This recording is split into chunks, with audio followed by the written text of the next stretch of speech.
बिस्मिल्लाहिर्रहमानिर्रहीम। अस्सलाम वालेकुम। आप देख रहे हैं नमल टीवी यूट्यूब चैनल। आज मैं आपको बताऊंगा सूरत रूम पढ़ने के फ़ायदे।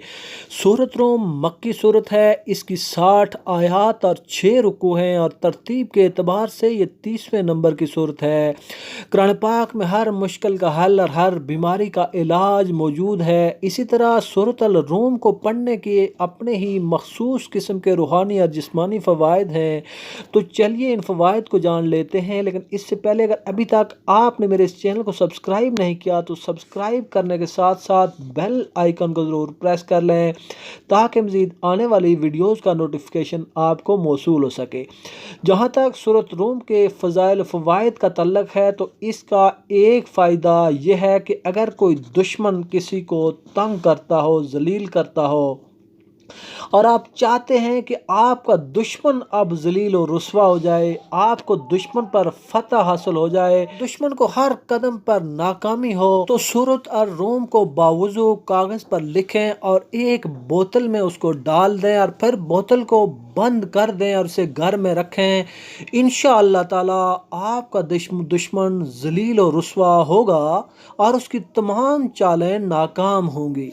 अगर किसी का दुश्मन बहुत ही शातिर हो, बहुत ही चालाक हो और अपने मुख्तलिफ हथकंडों से वो आपको तंग करता हो, परेशान करता हो, तो सूरत और रूम को 21 मरतबा पढ़ें तो इंशाअल्लाह आपका दुश्मन जलील और रुस्वा होगा और हमेशा नाकाम रहेगा और आपको दुश्मन पर फतह हासिल होगी।